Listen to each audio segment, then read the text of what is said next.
सुखदेवजी महाराज राजन आता हे 12 स्कंदाचं असणारं भागवत पूर्ण. भागवतामध्ये 12 स्कंद आहेत, 18,000 श्लोक आहेत, 5,76,000 अक्षर आहेत आणि 335 अध्याय आहेत. आता या 12 स्कंदाच्या संदर्भात तुम्हाला सांगतो परीक्षेला काय काय सांगितलं. काय काय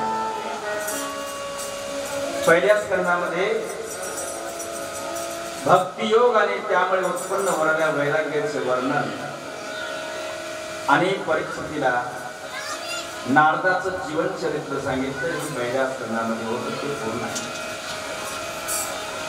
त्याच स्कंदामध्ये राजा परीक्षेला शाप मिळतो आणि शाप मिळाल्यामुळे राजा परीक्षिती नगरी सोडून निघून जातो. हे पहिल्या स्कंदात वर्णन आहे. दुसऱ्या स्कंदामध्ये ब्रह्मदेवाचा जन्म, नारदाचा संवाद आणि 24 अवताराचं वर्णन,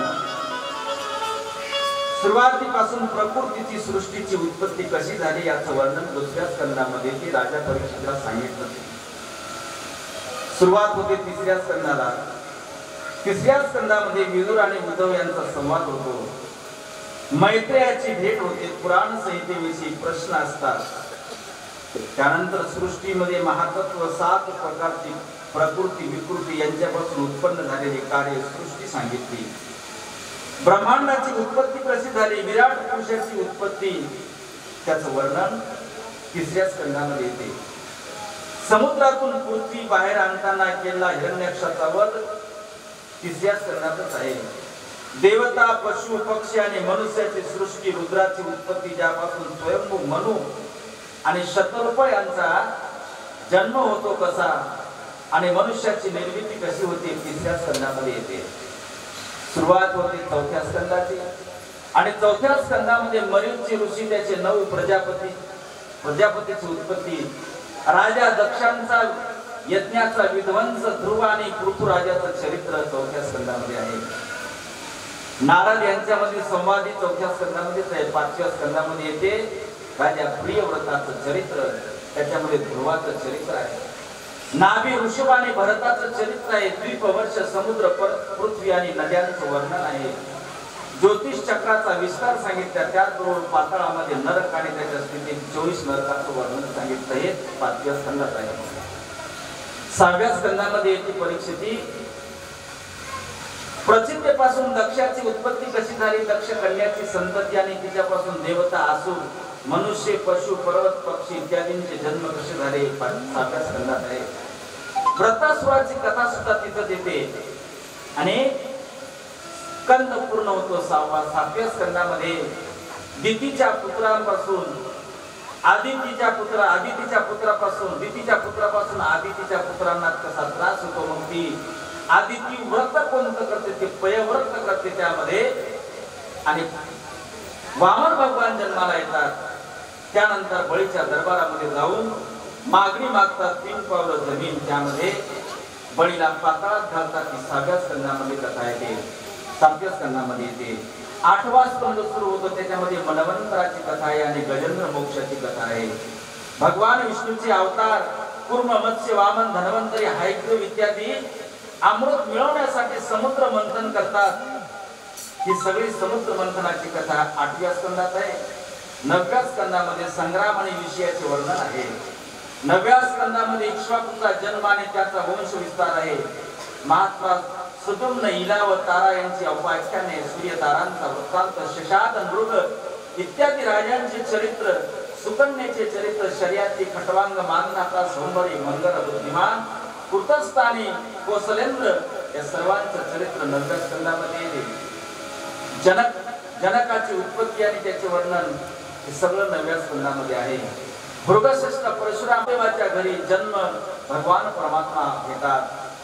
कृष्ण अवतार तिथे होतो आणि त्याच स्कंदामध्ये पुतनेचा प्राण भगवान परमात्मा प्राशन करतात. तिचा उद्धार करतात.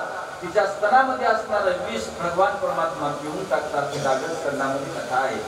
तृणावर्त बकासूर व्रतासुराने यांचा सर्वांचा वध, प्रलंबासूर धेनुकासूर या सर्वांचा वध भगवान परमात्मा 10व्या स्कंदामध्ये करतात. त्यानंतर गोपीचे रक्षण, कालिया नागाची मस्ती जिरवणे, अजगराच्या भेटीतून नंद बाबाला सोडवणे, गोपकन्याचे कात्यायनी व्रत त्यामुळे भगवंताचे प्रसन्न होणे, यज्ञ पत्न्यावर कृपा आणि ब्राह्मणाचा पश्चाताप या सगळ्या कथा 10व्या स्कंदामध्ये येतात. गोवर्धन धारण केल्याच्या नंतर इंद्र आणि कामधेनू यांच्याकडे येऊन भगवान परमात्मा अभिषेक करतात. शरद ऋतूच्या रात्रीमध्ये गोपीसह रास क्रीडा करतात. सर्व प्रसंग 10व्या स्कंदामध्येच आहेत. दुष्ट शंखचूड अरिष्ट आणि केशीचा वध, आकुराचे आगमन आणि रामकृष्णाचे मथुरेकडे जाणे या सगळ्या कथा 10व्या स्कंदामध्ये येतात. श्रीकृष्ण विरहाने गोपीचा आक्रोश होतो.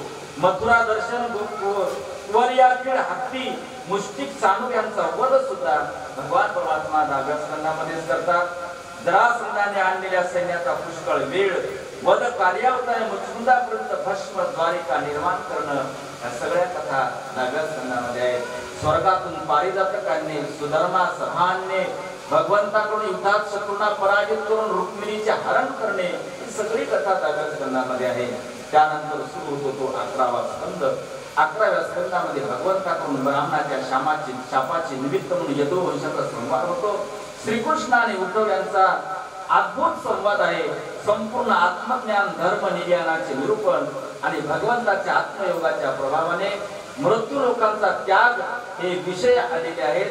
संपूर्ण विषय 11व्या स्कंदामध्ये येतो आणि शेवटचा स्कंद होतो 12वा सुरू. 12व्या स्कंदामध्ये निरनिराळ्या युगांची लक्षणं सांगितली आहे. त्या युगातील व्यवहार सांगितला. कलियुगामध्ये माणसाची प्रवृत्ती कशी असेल, आधर्म प्रवृत्ती कशी असेल, 4 प्रकारचे प्रलय आणि 3 प्रकारच्या उत्पत्ती त्या ठिकाणी सांगितलेल्या आहेत. ज्ञानी महर्षी परीक्षितीचा शरीर त्याग, वेदांच्या शाखांची निर्मिती, मार्कंड मुनीची सुंदर कथा आणि भगवंताच्या अंग उपांगाचे रूप कथन आणि विश्वात्मा सूर्याच्या गणाचे वर्णन हे सर्व 12व्या स्कंदामध्ये आलेलं आहे. अशी 12 स्कंदाची कथा राजा परीक्षितीला सुखदेवजी महाराजांनी सविस्तर सांगितलेली आहे. आता या स्कंदामध्ये जे जे काही आलेलं आहे, काही आपण कथा घेतल्या, आपण काही कथा सुटल्या. स्कंद आहेत 12 दिवस आहेत, 7 अध्याय 335 शक्य आहे. पण 12 स्कंदाचं वर्णन राजा परीक्षितीला शुक्राचार्याने सांगितलं. परीक्षिती, आता माझा वेळ संपला, मी निघालो तुझा उद्धार निश्चित होईल.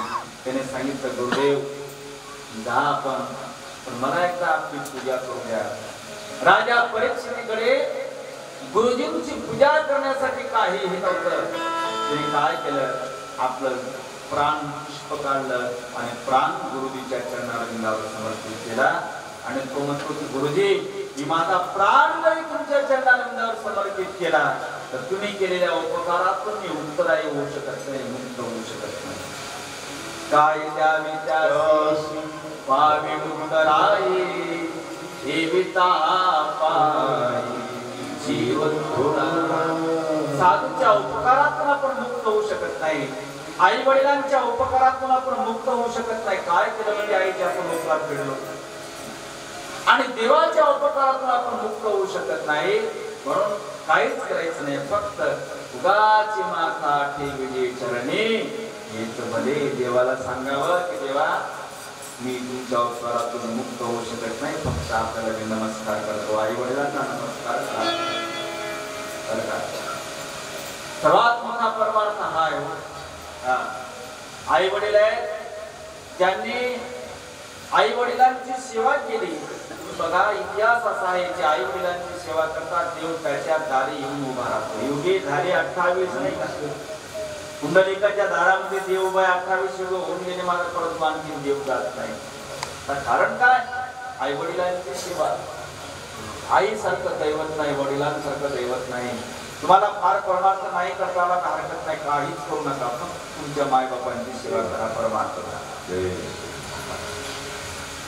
आपल्या आईच्या आणि वडिलांच्या डोळ्यामध्ये अश्रू येणार नाही एवढी फक्त काळजी घ्या. आपल्या देशामध्ये खूप वृद्धाश्रम आहे. वृद्धाश्रमाची गरज का पडते, कारण आई वडिलांची सेवा करणारे लोक नाहीत म्हणून वृद्धाश्रम तयार झाले नाही का. आणि त्या ठिकाणी बघा तुम्ही, आपल्यापेक्षा या मुस्लिम लोक फार पुढे आहेत. 1150 वृद्धाश्रम आपल्या महाराष्ट्रामध्ये आहे, पण 1150 वृद्धाश्रमामध्ये एकही मुस्लिम स्त्री किंवा मुसलमानाचा व्यक्ती नाही. कारण ते देवानंतर आई वडिलांनाच मानतात, दुसरं कुणाला मानत नाही. हा, त्यांचा अल्लाह अल्लाह के बाद माँ बाप, जिवंत मायबाप ते कधीच वृद्धाश्रमात पाठवत नाही. आपल्या लोकांना इतका वेळ नाही की ते आपल्या आई वडिलांची सुद्धा सेवा करतात. बाप एवढीच विनंती करेल, तुम्हाला दुसरा नाही परमात्मा जमला तर हरकत नाही, आपल्या आई वडिलांची सेवा करा. ज्या सुना आहेत त्या सुनांना विनंती करेल, तुम्ही तुमच्या सासू सासऱ्यांची सेवा करा. केवळ आई म्हणून पाहणार नाही, आईसारखं प्रेम, वडिलांसारखं प्रेम आपल्या परिवाराच्या मंडळीला द्या. त्यांचा आशीर्वाद द्या, जीवन तुमचं धन्य झाल्याशिवाय राहणार नाही. आपण आपल्या मालकाची परमात्मा समजून सेवा करा. पृथ्वीवरती दुसरा देव म्हणजे कोणता आहे की नाही? हा, आईची भाग्याची आईवर तिचा प्रकार तिचा देव, तुमचा मालक तुमचा परमात्मा आहे. आपल्या बोलण्याने आपला मालक कधी दुखावणार नाही याची काळजी घ्या. आपल्या पतीची सेवा करा, आई वडिलांची सेवा करा, परिवाराची सेवा करा, आजूबाजूला राहणाऱ्यांची प्रेमाने वागा, गोड भाषण ठेवा, गोड बोला. तेच गोड बोलता येते तीच वाक्य सुद्धा कोणाच्या भावना दुखावू शकतात. आपल्या बोलण्याला कोणाची भावना दुखावणार नाही याची काळजी घ्या. पांडुरंग परमात्म्याचं आपल्या गावामध्ये सुंदर अशा प्रकारचं मंदिर आहे. शक्य झालं तर दररोज या, नाही झालं तर 8 दिवसाला या, आणि जमत कसं तर 15 वाड्या एकादशीला तरी नक्की घेऊन जा. त्या भगवान परमात्म्याचं दर्शन घेतलं तर देव तुमच्या परिवाराची सगळी जबाबदारी घेतल्याशिवाय राहणार नाही. मग मागे पुढे देव असे उभा, मागे पुढे राय देवाचा पांडुरंगाची सेवा करत जा. जमत तितकी दीन दुबळ्यांना मदत करीत चला. एखादा भिक्षुक असेल त्याला अन्न द्या, काढलेल्याला जीवन द्या, पाणी द्या. तुम्हाला खूप खूप आशीर्वाद लागतील. साधू संत आले तर त्यांची सेवा करा. कारण हा योग परत परत परत परत आपल्याला मिळणार नाही. राजा परीक्षितीला संपूर्ण कथा सांगत असताना राजा परीक्षिती तृप्त झाले. शुकाचार्य महाराज जात असताना प्राणपुष्प समर्पित केलं. शुकाचार्य महाराज निघून गेले.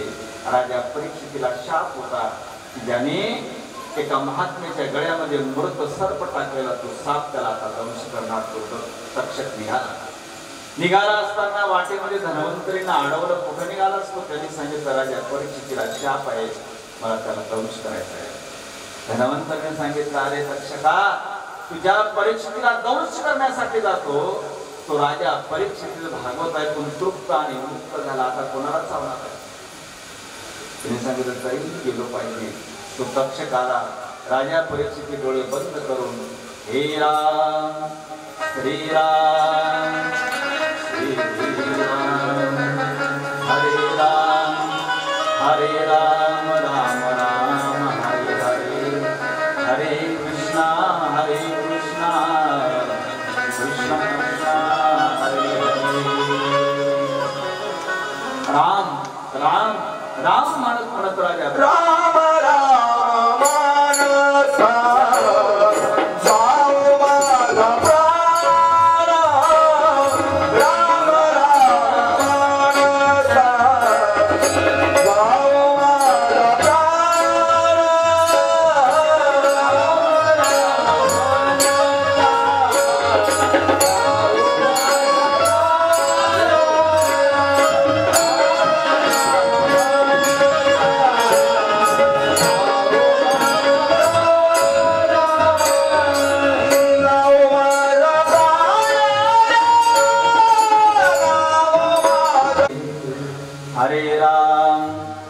हरे राम राम राम हरे हरे. आणि परीक्षिती महाराज भगवंताचं चिंतन करत करत करत करत आपल्या परमधामाला निघून गेला. राजा परीक्षिती कथा ऐकून मुक्त झाला. जी कथा राजा परीक्षितीने ऐकली तीच कथा 7 दिवसामध्ये मी आपल्या समोर सांगितलेली आहे. ही कथा करत असताना माझा वेडा वाकडा भाव, जसं माझ्या गुरुमाऊलीने मला सद्बुद्धी दिली त्या पद्धतीने मी आपल्याशी बोललो. आणि बोलत असताना कदाचित कोणाला वाटलं असेल, कोणाच्या भावना दुखावल्या असतील, तरी हात जोडून आपल्याला विनंती करतो की आपल्या भावना दुखाव्या हा माझा मानस नाही, माझी इच्छा नाही. जे योग्य वाटलं ते बोललो आम्ही. कदाचित आपल्याला ते अयोग्य वाटत असेल ते सोडून द्या. आपल्या आत्मकल्याणाचा, संतांचा विचार तुमच्यापर्यंत जो आला तो योग्य वाटला तर त्याचा स्वीकार करा. तुमचं कल्याण झाल्याशिवाय राहणार नाही. तुम्हा सर्वांच्या चरणारविंदावर साष्टांग प्रणाम करतो. क्षमस्व असा. आपण मोठे आहात, आपण विद्वान आहात, आपण परमार्थाचा खूप मोठा अनुभव घेतलेला आहे. माझ्यासारख्या अनुभव शून्य माणसाने आपल्याला काय उपदेश करावा हा उपदेश नसून साधू संतांनी माझ्या गाठी बांधून दिलेलं जे प्रेम आहे ते प्रेम मी आपल्या समोर ठेवतो. कार्यकर्ते मंडळीने खूप सुंदर अशा प्रकारचं आयोजन केलं. बरेच दिवस या मंदिरामध्ये सेवा करत करत करत निघून गेले महाराज. उद्योग झाले का कसं आहे, खातले ते खावे वाटे, घेतले तिथे आवडी. तिथे आल्याच्या नंतर सगळी प्रेमातली आवडीची माणसं भेटतात. आवडीची माणसं भेटली की माणसाचं मन तुटतो. आवडणारा पदार्थ खायला भेटला की मन तुटतो. यापेक्षा अनंत माणसं भेटतील जी आपल्यासारखी नसतील. भगवंताच्या चरणाच्या जवळ ज्यांचं असीम प्रेम आहे ती मंडळी समोर बसून असतात. पाहिले की पण भगवंताने खूप मोठा लाटा येऊन गेल्या. कोरोनाच्या लाटा, त्या लाटेमधून तुम्हाला आम्हाला सगळ्याला सांभाळलं, व्यवस्थित सांभाळलं. कारण आपल्या भेटी गाठी या शिल्लक राहिलेल्या होत्या. आपली सेवा शिल्लक राहिलेली होती. म्हणून परमात्म्यानं स्वरूप आपल्याला वाचवलेलं आहे. भगवंताच्या चरणी प्रार्थना करतो आपला परिवार, आपला संसार सुखाचा आणि समृद्धीचा व्हावा. दरवर्षी आपल्याला भगवंताची सेवा करत राहावी. प्रतिवर्षी हा सत्संग चालत राहावा. आणि जे जे गेलेली महानुभाव आहेत, महात्मे आहेत, त्यांनी हे रोपं लावलं त्या असं जिवंत राहिलं तर त्यांना समाधान वाटेल आणि आपल्याला बसायला सुद्धा सावली होईल. पुन्हा पुन्हा आठवण येते त्या आम्हाला अर्जुन प्रकारची. महाराज खूप सेवाची विश्वनाथजी पाटील, स्वभाव त्यांचा इतका गोड, इतका गुण होता. विश्वनाथ पाटलाच्या जवळ बसले की विश्वनाथ पाटील कधी उठून द्यायचे नाही. बालाजी महाराजांना माहिती आहे त्या गोष्टीला. मोकळा स्वभाव, विनोदी स्वभाव. निघून गेली ती माणसं, ती महात्मे. फक्त त्यांच्या आठवणी मात्र शिल्लक आहेत. त्यांना आनंद वाटेल, त्यांना समाधान वाटेल. आपला सत्संग पाहिल्याच्या नंतर ते देहरूपाने जरी नसतील तरी आत्मरूपाने मात्र ते या ठिकाणी कुठंतरी बसून येऊन देतात ऐकत असतील. मंदिराच्या परिसरामध्ये आल्याच्या नंतर त्यांना खूप आनंद होत असेल की आम्ही लावलेलं झाड आणखी जिवंत आहे. हे झाड इतकं मोठं व्हावं, इतकं मोठं व्हावं. सर्वांनी त्या झाडाच्या सावलीमध्ये बसून आनंदी राहावं, सुख उपभोगावं. भगवंतांनी आपल्याला ती संधी द्यावी एवढी चरणी प्रार्थना करतो. पुन्हा एकदा तुम्हा सर्वांच्या चरणारविंदावर नतमस्तक होतो. जर काही या बालकाकडून चूक झाली असेल तर आपलं छोटंसं लहानसं बालक उदार अंतकरणाने आपण माफ करावं ही प्रार्थना करून माझ्या वडिलांनी आता पूर्ण विराम देतो. यानंतर व्यासपीठाचं पूजन यजमानाच्या माध्यमातून होईल. तोपर्यंत एक मागणीचा अभंग होईल, त्यानंतर आरती आणि आरती झाल्याच्या नंतर प्रसाद आणि आज सर्वजण दर्शन व्यासपीठाचं घेऊन जा. 7 दिवसामध्ये आपल्याला गडबड असेल, वेळ नसेल, पण आज थोडा वेळ पावेल आपण व्यासपीठाचं दर्शन घेऊनच आपण वेगावर येऊन विनंती करतो. आणि आता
दक्षिण दिशेला केंद्र नाव आहे.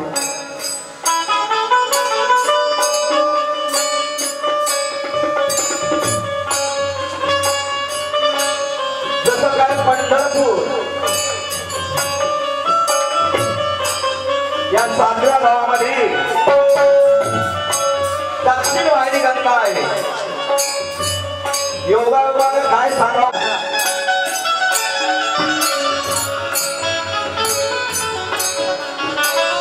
चरणाची सेवा करत आहे. महाराज म्हणाल्याप्रमाणे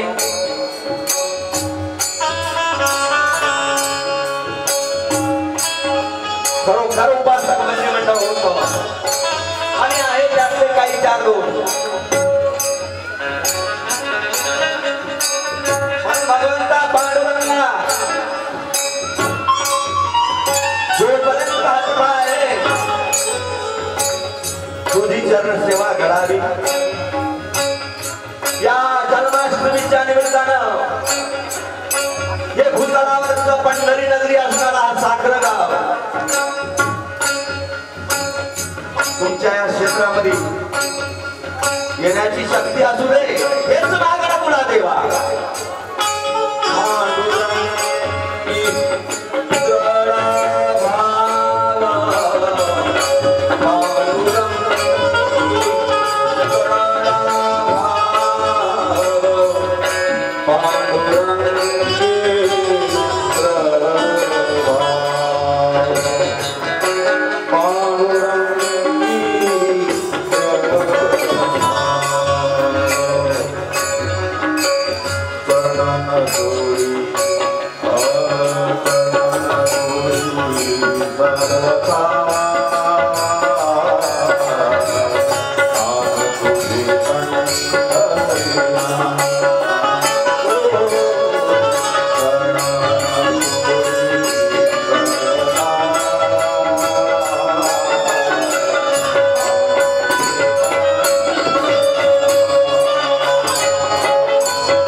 हे मंगल नाम हृदय अखंडित प्रेम चरण न सोडी सर्वथा आनंदची पंढरीनाथ नामा म्हणे केशव राजा केला पण चालवे माझा मी जो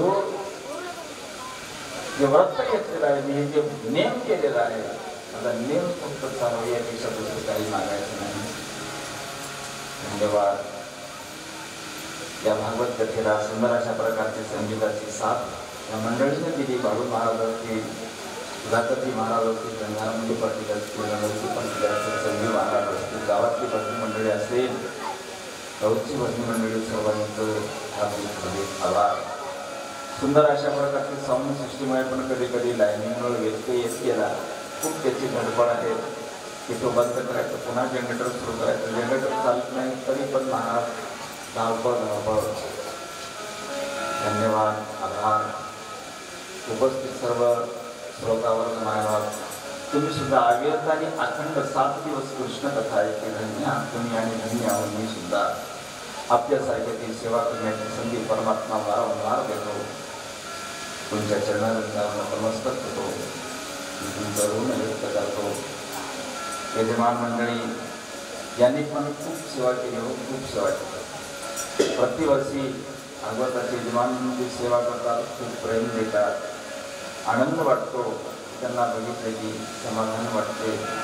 ईश्वरचरणी प्रार्थना आहे सत्संग त्यांच्या जीवनात यावा, त्यांची संगती आमच्या जीवनात यावी, आमचं जीवन धन्य व्हावं, त्यांचं जीवन धन्य व्हावं.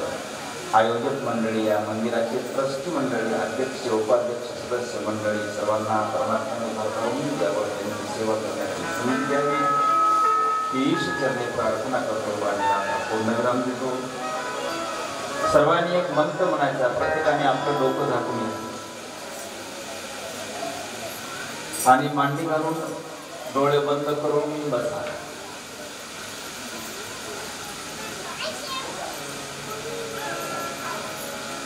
माझ्या पाठीमागून आपण सुद्धा म्हणा. नाम संकीर्तनम यस्य, नाम संकीर्तनम यस्य, सर्व पाप प्रणाशनम, सर्व पाप प्रणाशनम, मान दुःख शमनस्वम, सर्वान दुःख शमनस्वम, तम नमामि हरिपरम, तम नमामि हरिपरम. नाम संकीर्तनम यस्य, नाम संकीर्तनम यस्य, पाप प्रणाशनम, पाप प्रणाशनम, मानो दुःख शमनस्वम, मानो दुःख शमनस्वम, नमामि हरिपरम, नमामि हरिपरम. नाम संकीर्तनम यस्य, नाम संकीर्तनम यस्य, पाप प्रणाशनम, पाप प्रणाशनम, मानो दुःख शमनस्वम, मानो दुःख शमनस्वम, नमामि हरिपरम,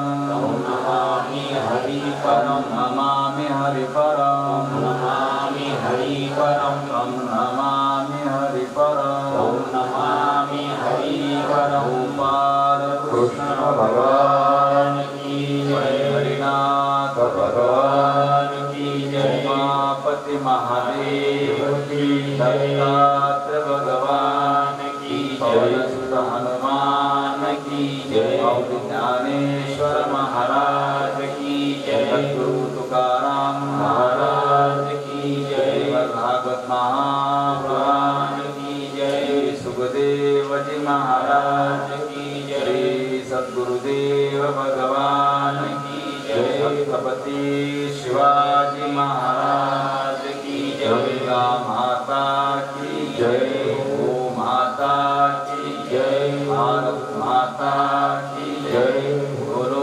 भाई सब संतान की जय. आता सर्वांनी आरतीला उभं राहायचं.